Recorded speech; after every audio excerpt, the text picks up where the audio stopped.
Hi everybody, this is Alberto from the London Contemporary School of Piano, and today I want to show you one of the most effective and I would say fun way to practice jazz improvisation. This is certainly a strategy that has been with me for many years. Still today I keep using this technique to improve my improvisational skills. I'm talking about jazz turnarounds, and so I'm going to show you what are jazz turnarounds and how to use them. The whole principle is based on the idea that in order to improve a skill, repetition is the value of this technique is based on the idea that repetition creates room for variation and creativity. I'm going to show you how by just staying on a particular musical material for enough time, you are going to see ideas emerging basically on their own, just by virtue of staying and repeating in loop.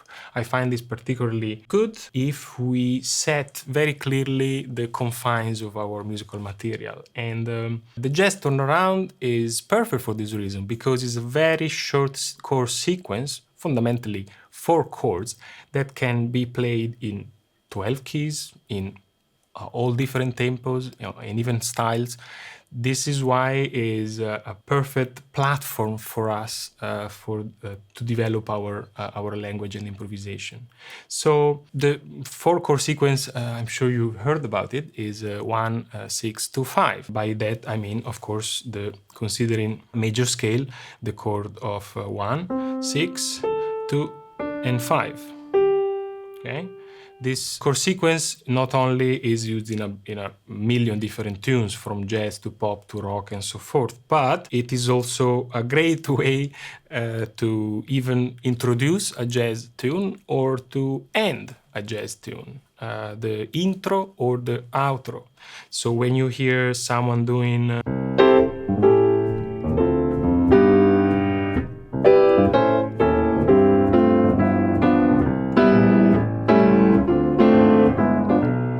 that's what's happening. This is a 1, 6, 2, 5 chord sequence. If you're a fan of the work that we do at the London Contemporary School of Piano, make sure you head over to our website, contemporaryschoolofpiano.com. You'll find a link to our free resource kit.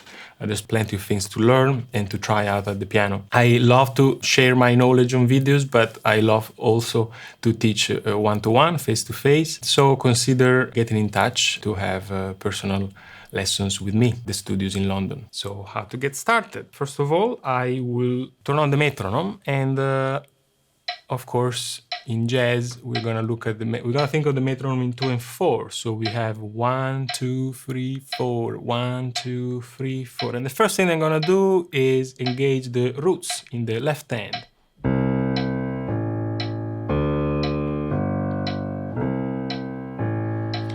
As you do, notice that I don't skip a beat. I try to be very accurate. This is a medium tempo, and nevertheless, to develop this sense of comfort over the 2 on 4, I need to be here for a while. Now, the first thing that I like you to try is to move the location of these notes. You see, they are the same notes, just in a different place. I'm gonna do some more.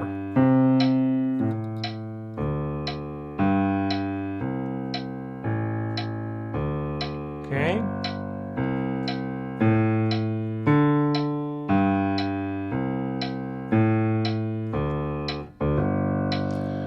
Now I can start adding some syncopation, like little things, nothing special, like this. Now notice that the root of my chord always come on the main beat, but I just repeat the previous notes. And what's that? That's a connecting link, a little. You can tell that between C and A, I like to go through a B. How about a B flat? Okay, sounds good. Now this suggests that I could experiment on half steps to reach my target note. Did you hear that? This is half a step to D. Now let's do a half a step to G.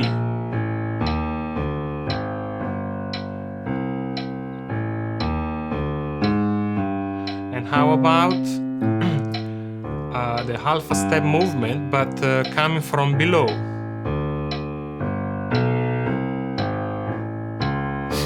Right?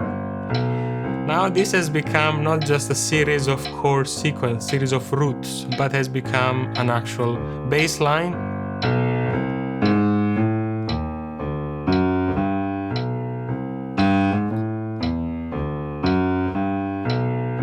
Okay? And one can be very creative with this as long as we maintain relationship with the four chords and the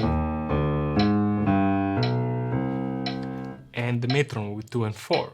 This is already quite challenging in the beginning.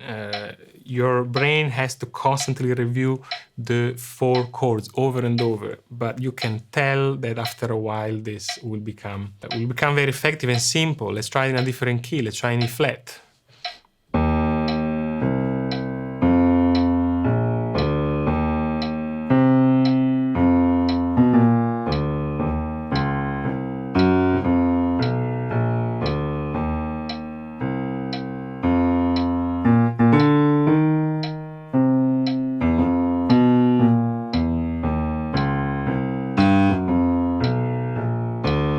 Okay, another important thing is you probably noticed how I accent sometimes the notes. And the notes that I try to accent are the notes in between the beats. So for example, let's go back to the example in C major. If I'm going from C to A, to give it a little bit of swing, I want to accent the note in between. So if I'm touching on a B flat, I'm gonna accent the B flat, not the C, not the A.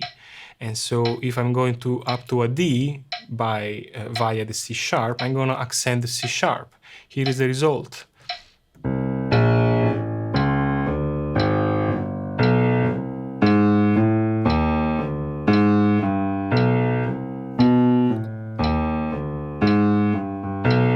You can tell that the accent is on the syncopation and not on the main note. This already gives a lot of depth in your swing, so don't underestimate the importance of freeing the left hand in this manner. Now it's time to look at the right hand chord voicings. So we're looking at chord number 1, C major, and I'm gonna play it right here. But of course I want to make it sound a bit more jazz, so I'm gonna play with the 6. Now chord number 6 is A minor, will be A minor 7 in jazz, so this is effectively also an A minor 7. Then I'm gonna look at D minor, which is chord number 2, and D minor 7 in jazz will be here, and G7, chord number 5, will be played here. So now we have the first 2 chords, 1 and 6, they are the same voicing for now, and 2 and 5 will be very close. Let's hear them.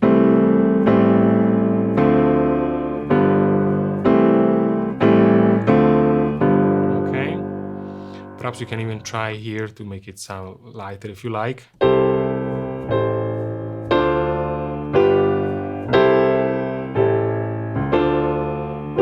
Okay. Now what happens is I'm gonna turn on the metronome and start practicing my right hand. And slowly, one by one, I'm gonna start adding the left hand to this. 1, 2, 3, 4, as we hear. 1, 2, 3, 4, 1, 2,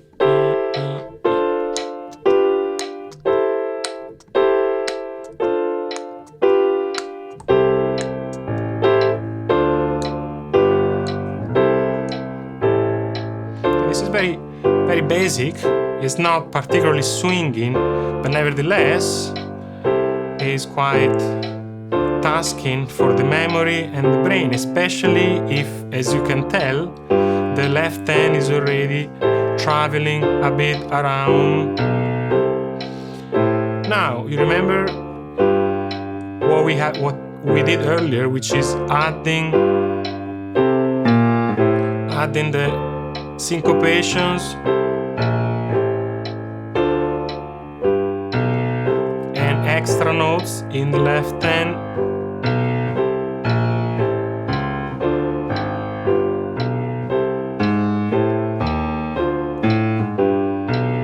Okay, this is very difficult exercise if you're starting with swing. So consider lowering the tempo, make it a bit easy for yourself. The important thing is to maintain the loop continually moving forward. If you're a fan of the work that we do at the London Contemporary School of Piano, make sure you head over to our website, contemporaryschoolofpiano.com. You'll find a link to our free resource kit.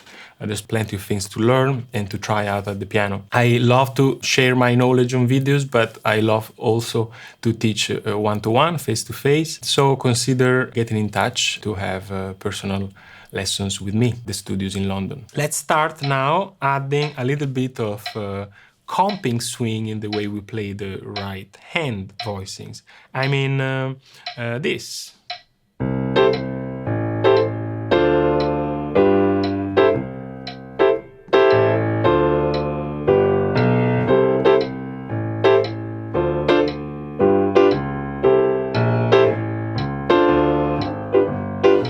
It's not easy to do fluently and with variety, so consider working on particular syncopation. So I'm thinking of the end of one and the end of three.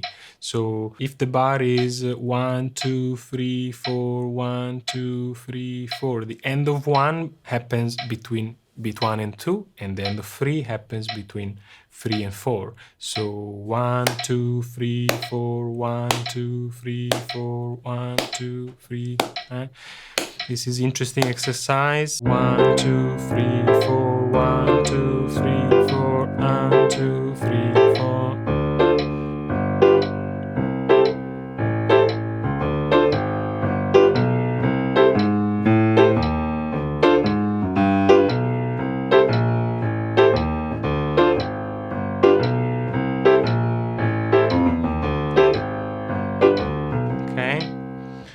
This is a great way to swing and to learn a chord sequence such as this. I'll tell you what, I'm going to now move the chords to the left hand. Now the left hand is going to do these chords, and here they are.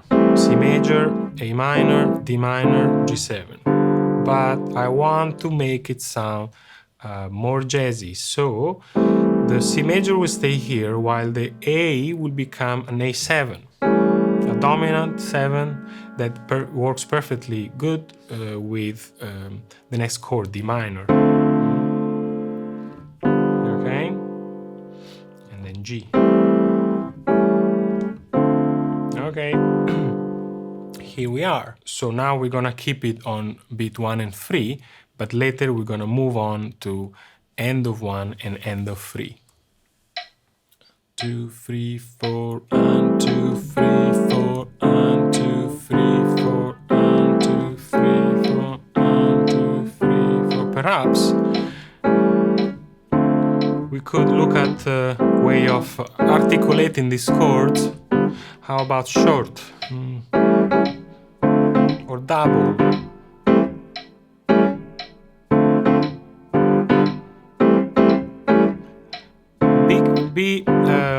Be explorative and playful. Everything doesn't have to sound like Herbie Hancock. You can just enjoy sounding like yourself.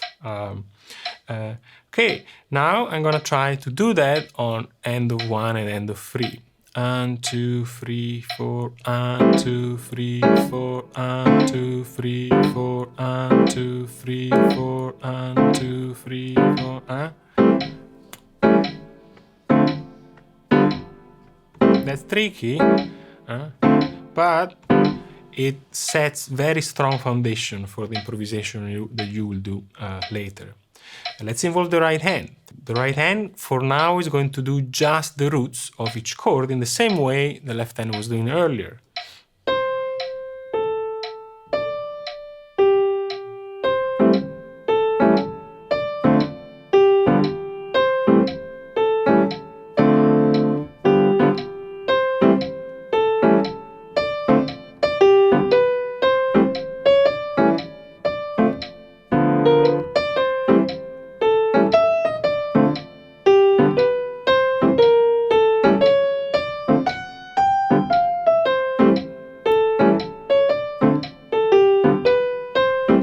You can tell that it's exactly the same exercise we were doing earlier, just now the hands have switched their role. Also, you can already see how closer to an actual jazz sounding this is. What happens if I start choosing different notes in the right hand?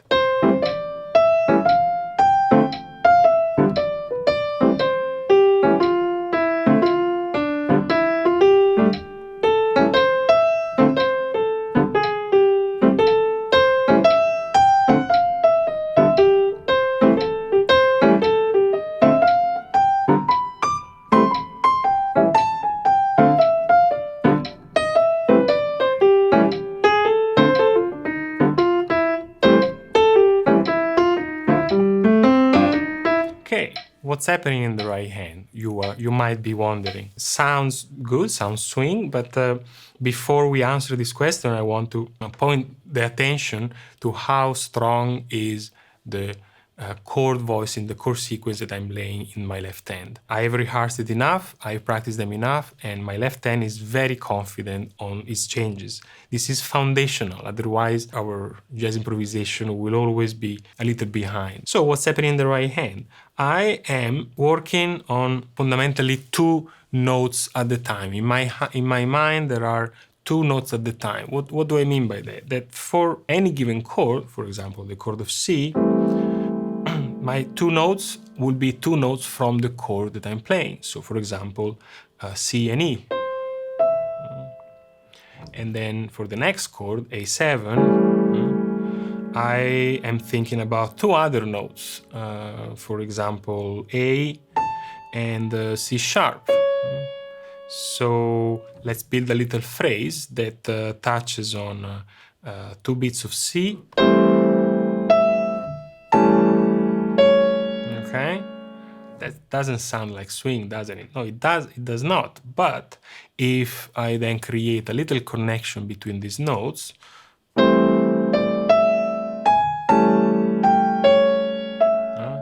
now it starts making sense. I'm connecting C to E, E to A to C sharp. Stuff like this.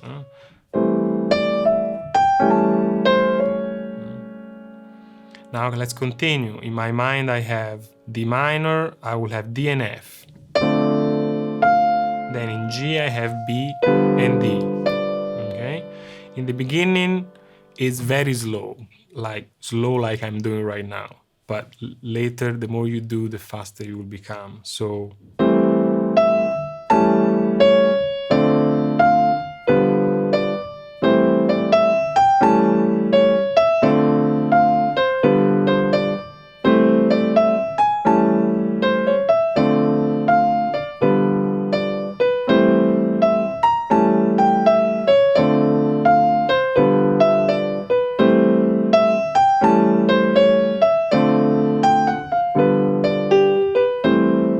you can tell how this starts evolving. I stopped the metronome for this exercise exactly because it requires all our attention.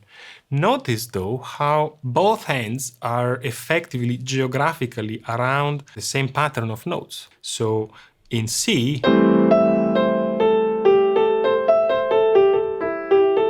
I'm touching on the four notes of the chord. In A, I'm also touching.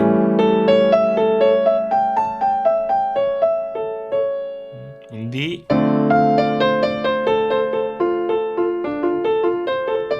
And in G. So,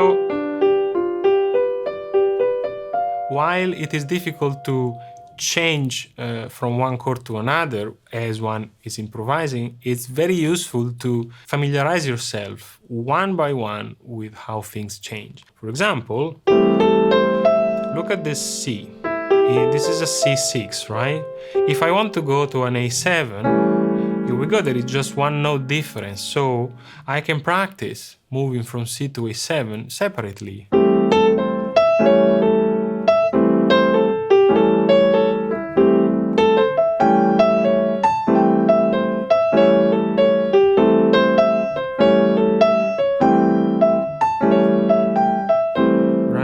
This is just an exercise, and it shows you to smoothen the changes from one chord to the next. How about from A7 to D minor?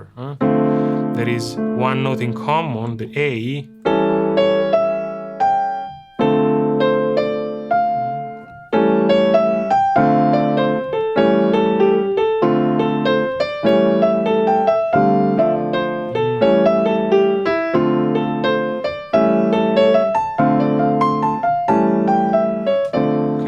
This technical exercise can be very difficult to do all at once. If you're a fan of the work that we do at the London Contemporary School of Piano, make sure you head over to our website, contemporaryschoolofpiano.com. You'll find a link to our free resource kit. There's plenty of things to learn and to try out at the piano. I love to share my knowledge on videos, but I love also to teach one-to-one, face-to-face. So consider getting in touch to have personal lessons with me, the studios in London. Okay, so let's continue with our improvisation on the jazz turnaround. And now we have laid out pretty well all the ingredients. It is up to you to take each one and develop them perhaps individually. I always recommend to do that in relationship with the metronome, especially in 2 and 4. We can start working, for example, on accenting in the left hand. This is quite fun, and for this exercise I'm gonna work only on a scale. And you'll see why, because I want the left hand to freely accent over this chord sequence. So I'm gonna play this exercise first without the metronome, and then later I'm gonna add the metronome. So my scale of C is gonna start from E. 1, 2, 3, and...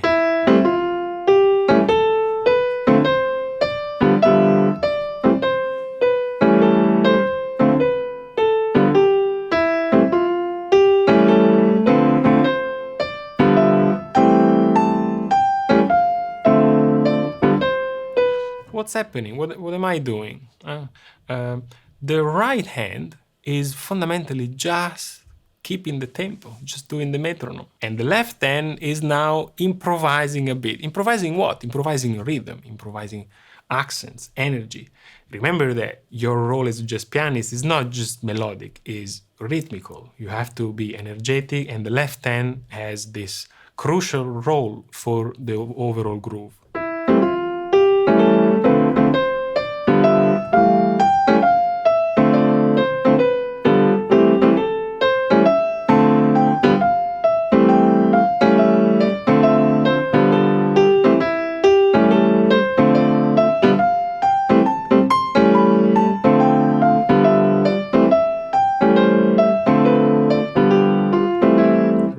You can tell how the left hand is now involved. Let's try with the metronome. 2, 3, 4, and 2, 3, 4.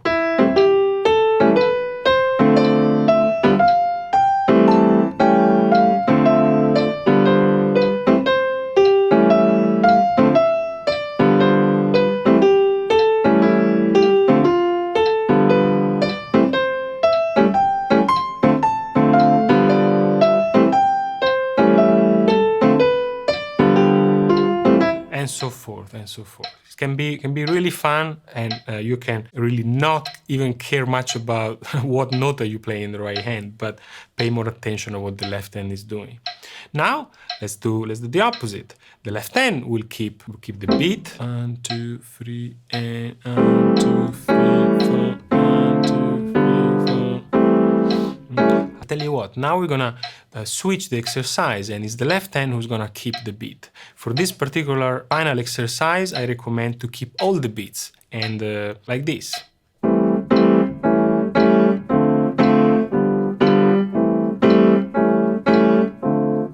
This is from a style of swing, maybe starting from the 20s and the 30s. This style of swing was very common. And in the right hand, we're going to improvise.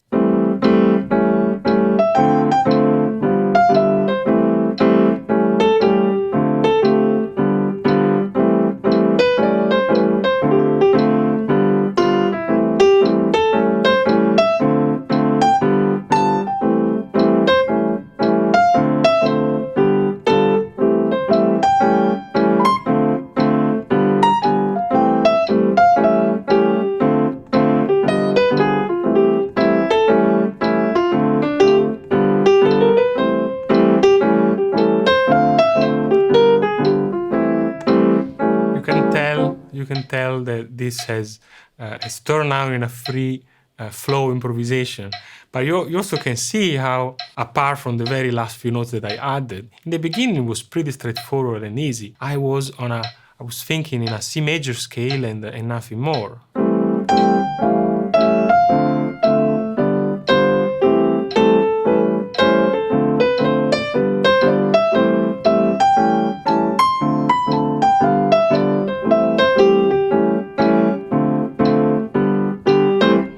Okay, at some point you will want to put together all these different elements, improvisation, chords, voicing, and bassline in one unified style.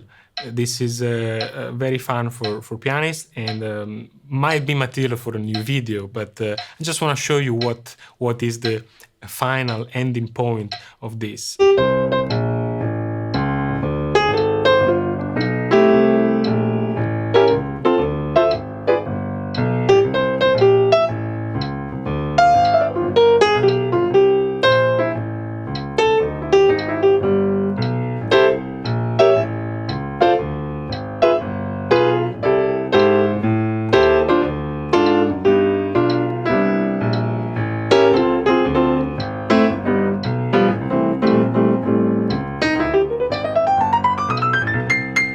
Okay, this is the idea. If you're a fan of the work that we do at the London Contemporary School of Piano, make sure you head over to our website, contemporaryschoolofpiano.com. You'll find a link to our free resource kit.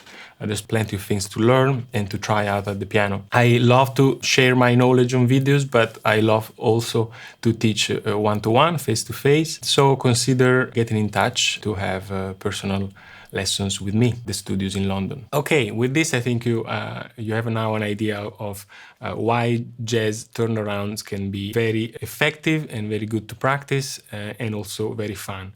Remember to keep it playful, explorative, and fun. The more fun you're having, and even I dare to say, the more mistakes you make, the more you're going to learn. So keep it rolling, have fun, and I will see you the next time.